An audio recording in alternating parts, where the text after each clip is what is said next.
그렇기 때문에 여러 명이 다 함께하는 활동도 나만의 특색 활동으로 만들 수 있다. 그것을 머릿속에 염두에 두시면 좋을 것 같습니다.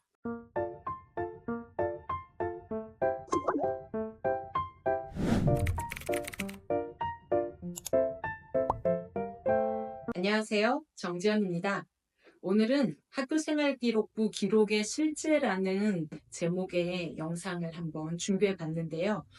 그 내용은 학교생활기록부의 이제 기본 구성 요소는 한번 확인을 해 드렸고, 또 조금 많이들 파악하고 계실 텐데요. 실제 기록되는 부분 같은 경우는 활동을 하고 이걸 어느 방향으로 맞춰서 기록을 하면 좀 더 빛나는 생활기록부가 될까? 여기에서 저의 실제 경험을 좀 녹여내 보면 여러분들께 도움이 될 것 같아서 준비했습니다. 학교에서 이제 학생들이 활동을 굉장히 열심히 하잖아요. 그리고 열심히 하고 또 그 내용을 학교에 계신 선생님들은 세심하게 관찰하시고 그 행동 변화나 성장의 방향을 잘 기록을 해주시는데요. 학생들이 그 방향성에 대한 구체적인 어떤 기본 로드맵, 본인은 어떤 방향성을 가지면 좋겠다라는 그 기본 로드맵을 잘 짜고 있으면 훨씬 활동이 돋보일 수 있을 거라는 생각이 듭니다. 실제로 그러면 대학의 입학사정관들은 생활기록부를 어떻게 보게 될까요? 보통은 이제 화면으로 본다라고 합니다. 물론 이제 학교마다 출력물로 확인하는 학교도 있다고 하는데요. 화면으로 생기부를 보고 이제 확인을 한다라는 정보가 있고요. 그 대입에 제공되는 대입 전형 자료로 제공되는 항목에서 여러분들이 신경 쓰지 않아도 되는 내용들은 또 알아서 선별해서 뽑아서 제대로 제공이 되니까 그 부분은 뭐 고민하지 않으셔도 될 것 같습니다. 본론으로 들어가 보겠습니다. 생활기록부의 기본 구성에 첫 페이지에 가장 중요한 사항들은 뭐 인적 사항이라든가 그 학적 사항이라든가 이런 기본적인 것이 있는데, 아시다시피 뭐 학교를 특정할 만한 그런 어떤 개인 정보 등은 다 블라인드 처리되기 때문에 여러분들이 그걸 신경 쓸 일은 없고요. 지난번 영상에서도 한번 강조를 해드렸지만 생활기록부의 첫째 페이지에 나와 있는 것 중에 가장 강조하고 싶은 것이 출결사항이라고 말씀을 드렸잖아요. 그래서 오늘은 그냥 단도직입적으로 다시 한번 강조하겠습니다. 여러분들 모두 개근을 하기 위한 노력을 하셨으면 좋겠습니다. 가능하면 개근할 거. 두 번째로 이제 창의적 체험활동 부분. 오늘은 이 창의적 체험활동 부분에 대해서만 좀 구체적으로 말씀을 드리고자 하는데요. 창의적 체험활동 상황에서는 첫 번째 항목인 자율활동입니다. 현재 2학년, 3학년, 그리고 올해 입학한 고등학교 1학년 학생들은 자치 자율활동이거든요. 근데 이 자율활동 내용은 생활기록부를 조금이라도 보신 분들은 아시겠지만 굉장히 길어요. 내용이 굉장히 길기 때문에 이걸 일일이 꼼꼼히 입학사정관이나 뭐 면접 교수님들이 다 아주 면밀하게 검토하시기가 사실 시간상으로도 부족하고 물리적으로도 좀 힘든단 말이에요. 그렇기 때문에 활동 내용이 굉장히 구체적으로 진술되어야 합니다. 학교 생활기록부를 쓰시는 거는 담당 선생님들이 하시는 일이지만 여러분들이 제공해서 제출해서 생활기록부에 내 활동들을 보여주겠다라고 했을 때도 선생님들하고 상의를 하시겠지만 나의 활동이 좀 구체화된 서술이 구체화되어서 서술될 수 있도록 해야 되는 노력이 필요하거든요. 그래서 우선 자율활동에서 예를 들어보면 보통은 생활기록부는 3월부터 일어났던 활동들이 이제 순차적으로 시간 순서대로 기록이 되거든요. 그런데 좀 중요하다. 이 학생, 그러니까 나에게 좀 중요하다, 나한테는 좀 의미 있는 활동이다 싶은 것들은 조금 앞순서로 옮겨오는 것도 큰 문제가 되지는 않겠습니다. 그래서 내가 진로 희망하는 방향과 그다음에 전공하는 학과와 조금 연관이 높은 활동일 경우에는 조금 앞부분에 기록이 되어지는 것도 괜찮기 때문에 그 부분에 여러분들 스스로가 조금 더 힘을 실어 볼 필요는 있겠습니다. 그 생활 기록부를 쓰시는 분은 아까도 말씀드렸지만 학교 선생님이시지만 여러분들 스스로가 활동을 구성하는 것은 각자의 몫이라고 생각하시면 되겠습니다. 다만 학교에서 공통적으로 그 활동 계획을 잡아서 전체적으로 이루어지는 활동의 경우에는 모두가 뭐 반에 1번부터 24번 학생들까지 결석하지 않았다면 다 공통의 활동이긴 하겠지만 그 공통의 활동 중에서도 나만의 강점을 드러내려는 노력이 좀 필요하겠습니다. 그걸 예시로 한번 들어보려고 합니다.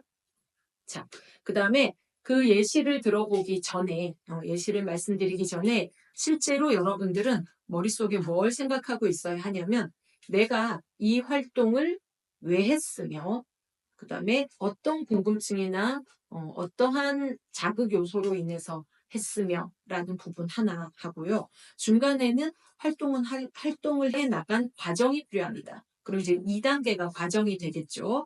그 다음에 3단계의 경우, 마지막의 경우는 내가 이 활동을 함으로써 얻게 된 것이 과연 무엇인가? 그리고 내 스스로가 발전하고 성장했다고 하는 부분이 무엇인가? 그래서 3단계 구성법, 3단 구성법으로 모든 활동을 구조화하려는 노력이 필요할 것 같습니다. 자, 예를 들어서 어떤 학생이 학급에서 담임 선생님이 구조화 시켜놓은 학급마다의 그 개별 학급 특색 활동이 있을 거잖아요. 이것도 학급마다 다를 수 있고요. 그 다음에 학교 전체 활동으로만 뭐 구성하는 학급도 있을 수는 있겠습니다만 그래도 학급마다 만약에 다른 활동을 한두 개라도 잡아주셨다면 본인하고 맞는 부분을 딱 캐치해서 그 활동을 나만 독특하게 한 활동인 것처럼 만들어 보는 거 그런 노력이 굉장히 나를 부각시키는 데 도움이 될 것 같거든요.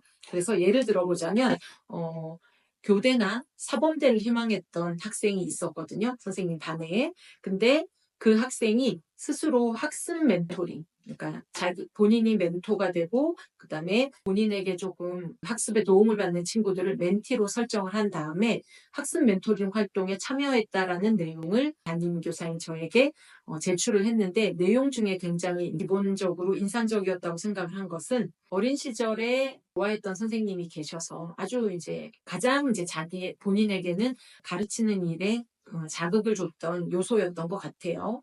그 선생님을 떠올리면서 가르치는 일에 대한 흥미나 호기심이 생겼고, 자, 그래서 일단 1단계에서는 왜 이유 제시가 됐죠.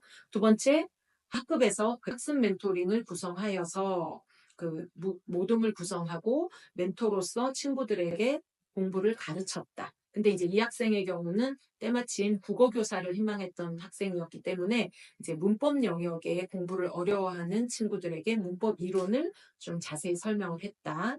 그래서 이 과정이 1차로 들어갔고요. 그다음에 그 과정 안에도 구체성을 어떻게 띄웠냐면요. 문법 기본 이론에 대한 문제를 스스로 만들어서 제공한 다음에 자, 그러면 이제 그렇게 됐을 경우 본인이 문제를 제작했던 그 능력까지도 드러났겠죠. 그걸 제시하고 문제풀이를 함께 했다. 자, 그럼 이제 2단계 과정이었죠. 그렇게 하고 끝나면 그냥 단순한 활동의 나열이 되겠지만 마지막으로 이 과정을 통해서 누군가를 가르치는 것에 더 재미를 느꼈고 그 해당 친구들이 성적이 약간 향상되었다라든가 그 다음에 아니면 문법 영역에 흥미를 가졌다라는 부분을 보고 매우 보람을 느꼈다. 이렇게 되면 세 번째, 본인의 변화와 성장 과정이 드러나는 것이 되겠죠. 그렇게 해서 이 내용을 학급 특색 활동 시간에 발표를 했던 경험이 있어서 선생님이 지금 이제 제시를 해보는 겁니다. 그러니까 결국에는 본인이 체득한 점을 알리기 위하여 단계별로 왜 이 활동을 했는가와 과정을 구체적으로 제시한 사례가 되겠습니다. 그러면 이제 궁금증이 생기는 친구들은 아, 선생님, 그러면 저는 진로가 구체화되지 않았는데 괜찮을까요? 라고 하는데 그거는 1학년 때는 완벽하게 구체화되지 않아도 되겠습니다. 탐색해 나가는 과정 중에 있다라는 걸 여러 그 경로를 통해서 드러내 보면 되니까 그건 크게 염려하지 않아도 되겠습니다. 근데 만약에 그래도 진로가 어느 정도 구체화됐다면 학급에서 이루어지는 그 자율활동에서도 진로 연계가 되면 사실은 더 좋겠습니다. 그 다음에 학교 전체에서 이루어진 활동도 본인의 어떤 진로 방향으로 구체화시킨 사례가 또 있었거든요. 어떤 예가 있었냐면요. 학교 전체에서 이루어졌던 흡연 예방 교육을 열심히 참여하고 그 강사께서 설명하신 내용을 잘 듣고 난 다음에 본인의 진로를 구체화했다라는 사례가 있었거든요. 어떤 내용이었냐면은 우선 흡연 예방 교육을 듣고 그 흡연이 인체에 미치는 안 좋은 영향, 사람의 건강에 미치는 안 좋은 영향에 대해서 좀 관심이 생겼고 그런 문제점에 문제의식을 느꼈다. 자, 1단계죠. 그렇게 해서 흡연자들의 실제 건강이 나빠진 사례를 논문이나 뭐 언론 보도나 이런 데서 자료를 찾아서 조사했다. 2단계. 그다음에 세 번째는 이러한 그 흡연이 결국에는 폐와 호흡기 질환에 심각한 타격을 입히더라. 그래서 이 부분이 문제가 심각하다. 그렇기 때문에 나는 이 과정을 통해서 호흡기 관리라든가 사람의 건강에 조금 도움을 줄 수 있는 의료인이 되고자 하는 꿈을 구체화했다. 이런 사례가 있었습니다. 그렇다면은 이 친구는 누구나 하는 흡연 예방 교육 그 활동에 전교생이 다 참여를 했는데 그 중에서 본인은 의료인으로서의 어떤 진로에 대한 의지를 다지는 하나의 그 활동 요소로 삼았다는 점이 꽤 의미가 있지요. 그래서 이렇게 진로 방향을 굳힌 다음에는 실제로 과학 교과에서 좀 더 심화해서 주제 탐구로 결정을 하고 거기에 대해서 탐구 보고서를 또 완성했던 사례로 인상적으로 기억하고 있습니다. 그렇기 때문에 여러 명이 다 함께하는 활동도 나만의 특색 활동으로 만들 수 있다. 그것을 머릿속에 염두에 두시면 좋을 것 같습니다. 그래서 남들과는 다른 점을 부각해야 한다. 차별화할 것. 이것이 이제 강조하고 싶은 내용이고요. 자, 자율활동 다음으로 동아리 활동이 있습니다. 선생님이 이제 담임했던 학생들 중에는 1학년을 담임했을 때는 동아리를 하나 학기 초에 결정하는데 정말 거의 사활을 걸었다고 해도 과언이 아닌데요. 원하는 동아리를 들어가지 못했을 경우에 뭐 많이 울기도 하고 그다음에 너무 걱정이 돼서 어떻게 하면 좋냐는 상담도 하고 했는데요. 음, 본인이 진로가 결정이 됐고 또 희망하는 학과가 구체화된 친구들이 사실은 전공 적합성을 좀 드러내기에 가장 좋은 활동이 동아리 활동인 것만은 맞습니다. 그렇기 때문에 원하는 활동으로 가입을 하고 거기서 활동하면 좋겠지만 만약에 그렇지 않았다 하더라도 뭐 인접한 활동이라든가 좀 유사한 활동이라든가 아니면 요즘은 또 융합적인 인간형을 추구하고 있는 시대적인 흐름이기 때문에 이과 계열의 그 전공을 희망하더라도 인문학 관련 동아리 활동을 한다고 해서 그게 아주 타격이 크거나 한 건 아니기 때문에 기본적으로 열심히 활동한다라고 생각하시면 되겠습니다. 그래서 우선 동아리를 잘 선정을 하고요.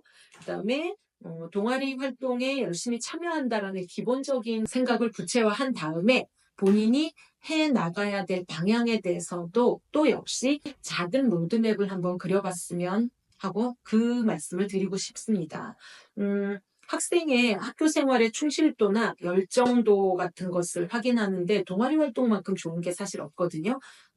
만약에 학급에서 반장, 부반장을 하지 않더라도요. 동아리 활동을 하면서 기장을 하든 아니면 특정 파트의 리더로서의 역할을 하든 본인이 맡은 역할에 충실하면 책임감이라든가 뭐 문제 해결력이라든가 추진력이라든가 도움이 되는 부분은 분명히 본인의 강점을 드러낼 수 있는 그런 부분으로서는 도움이 될 만한 요소로 작용을 할 것입니다.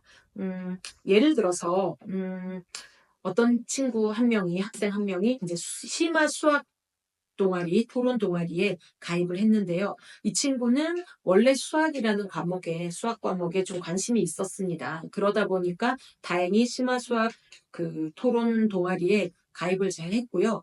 거기에서 동아리 기장이나 부기장을 맡은 것은 아니지만 활동에 이제 굉장히 중심이 될 수 있는 어떤 그 역할을 맡았냐면요. 문제를 풀고 토론해 나가는 활동이 이제 주 활동이다 보니 문제를 선별하고 그것을 분석하는 역할을 맡았던 학생이 있었습니다. 그래서 그 문제를 선별한 다음에 동아리 시간마다 그 동아리 구성원들한테 제공을 하고요. 그다음에 토론을 이끌어 나가는 그 토론의 모금장 역할을 했던 친구였거든요.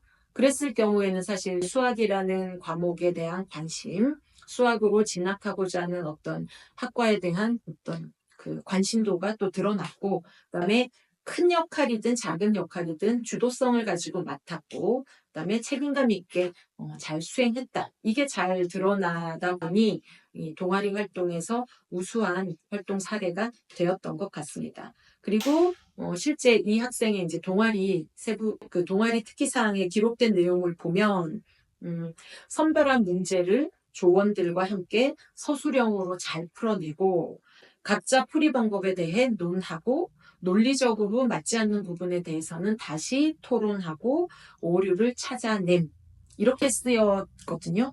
어떤가요? 역할도 분명히 드러났죠. 그 다음에 오류가 생겼을 때 잘 찾아냈다라는 건 이 학생의 약간의 성장 과정을 또 보여줬다라고 볼 수 있겠고요. 그 다음에 이제 마지막에 최종적으로는 다양한 이제 수학 문제를 심도 있게 연구하고 탐구하여 수학 연구자로서의 희망에 대해 굳히는 계기가 되었다. 이렇게까지 마무리가 되었더라고요. 이렇게 되니까 이제 진로와의 연계성 부분에서 또 분명한 점으로 드러났기 때문에 굉장히 강점이 되는 동아리 특기사항이었습니다. 그리고 마지막에 본인이 동아리에 이제 기여한 바인 경우는 동아리 담당 선생님이 당연히 세심하게 관찰하시고 기록하시겠지만 그래도 또 때에 따라서는 활동 내용에 대해서 잘 정리해서 제출하라라고 하시는 경우도 많습니다. 일일이 그때그때 기록을 하시는 것 플러스 학생들이 작성해서 직접 제출하는 것도 참고해서 다 잘 종합적으로 쓰시게 되거든요. 그랬을 경우에 본인이 어떤 활동을 했는지는 좀 구체화해서 내가 잘한 부분을 최대한 드러낼 수 있도록 그 구체화해서 해서 제공하는 것 그걸 한번 생각을 해보시면 되겠습니다. 자, 이제 마지막으로 창의적 체험 활동의 이제 마지막 부분 진로 활동 부분을 말씀드리겠습니다. 진로 활동의 경우는 1학년의 경우는 진로 부분이 변경될 가능성도 염두에 두셔야 합니다. 그렇기 때문에 변동된 이후에 열린 결론이 될 수도 있는 거기 때문에 1학년 때 너무 확정 지어서 2학년, 3학년 때 조금 난감한 상황을 안 만드시는 게 좀 좋을 것 같습니다. 그래서 너무 확정 짓는 듯한 표현은 조금 주의하시면 좋겠고, 그 다음에 이 진로 활동이 사실 그 창의적 체험 활동에서 입력할 수 있는 글자 수가 굉장히 많이 배정되어 있습니다. 왜 그럴까요? 이렇게 많이 배정한 데는 다 이유가 있지 않을까요? 그만큼 학생이 꾸준히 진로 탐색 활동을 했는가, 그것이 잘 녹여져서 2학년, 3학년 단계별로 성장하고 변화하고 또 전공에 맞게 노력해 왔는가를 볼 수 있는 되게 중요한 통로거든요. 그걸 좀 염두에 두셨으면 좋겠습니다. 네, 그러니까 진로활동 같은 경우는 학교 전체에서 1학년부터 굉장히 공통적으로 함께하는 활동들이 꽤 많습니다. 처음에 이제 입학을 하면 뭐 진로 탐색, 진로 심리 검사도 할 테고요. 그다음에 진로 탐색 활동이라고 해서 학년 전체가 뭐 외부 강사들을 초빙해서 강연을 듣기도 하고요. 그다음에 실제 체험 활동에 참여하게끔도 하고요. 그다음에 또 진로 탐구 활동을 위해서 외부로 활동으로 나가기도 합니다. 그래서 학교장이 허락한 활동이고 또 학교에서 그게 그 내부적으로 결제가 다 이루어진 활동이면 생활기록부에 다 구체적으로 기록할 수 있거든요. 그렇기 때문에 이제 이 진로랑 연계된 활동은 조금 더 신경 써서 본인의 진로와 잘 엮어보려는 노력을 할 필요가 있겠습니다. 좀 예를 들어보면요. 어떤 학생이 1학년 때 이제 모두가 함께 했던 진로 캠프 활동에 참여를 했거든요. 근데 이 친구는 수학이나 과학 쪽에도 관심이 있었고 컴퓨터 영역에도 좀 관심이 있었던 학생이었습니다. 그래서 컴퓨터나 수학 분야의 연구자와 그 연구자의 사회적 역할에 좀 관심을 갖게 되었다. 그래서 진로 캠프 활동에서 해당 전문가를 만나보았다. 그리고 그렇게 되면 이제 이 만나보았다라는 게 과정이 되겠죠. 만나서 인터뷰를 하고 본인이 궁금해했던 내용을 다 질문하고 답을 얻었다. 이 또한 자세한 과정이 될 거예요. 그리고 추가로 이 만났던 그 연구자가 이러이러한 책을 읽어보라고 제안해준 책이 있었는데 그 책을 읽었다까지로 단계별로 좀 확장을 했더라고요. 그래서 그 책에 대한 내용은 또 별도로 또 그 주제 탐구 활동으로 더 확장시키고 심화시켜서 연구를 진행했고, 그다음에 그 인터뷰한 활동은 또 이 인터뷰한 활동대로 그 활동 보고서를 작성해서 본인이 체득한 경험이나 앞으로의 나아갈 방향에 대한 그 고심한 흔적을 잘 드러내서 굉장히 우수한 사례로 기록되었던 기억이 있습니다. 그렇기 때문에 이런 모든 활동들이 그 초반부에, 영상 초반부에 말씀드렸던 것처럼 스스로 크게 틀을 조금 만들어 놓는 것. 나는 어떤 방향으로 진행을 해야겠다라는 그 틀을 좀 만들어 놓고 그 틀 안에서 약간 그 세부 내용을 변경하고 또 수정하고 보완해서 활동의 그, 깊이를 좀 그러니까 깊이를 더해가면 좋을 것 같습니다.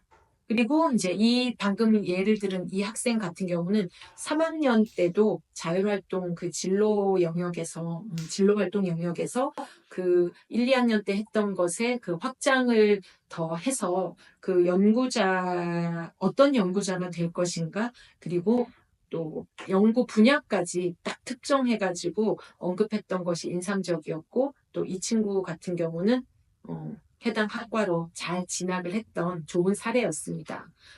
그리고 마지막으로 하나 추가로 말씀드려 보자면, 또 진로 그 심리검사 같은 경우도 꽤 의미 있는 자료로 활용될 수가 있는데요.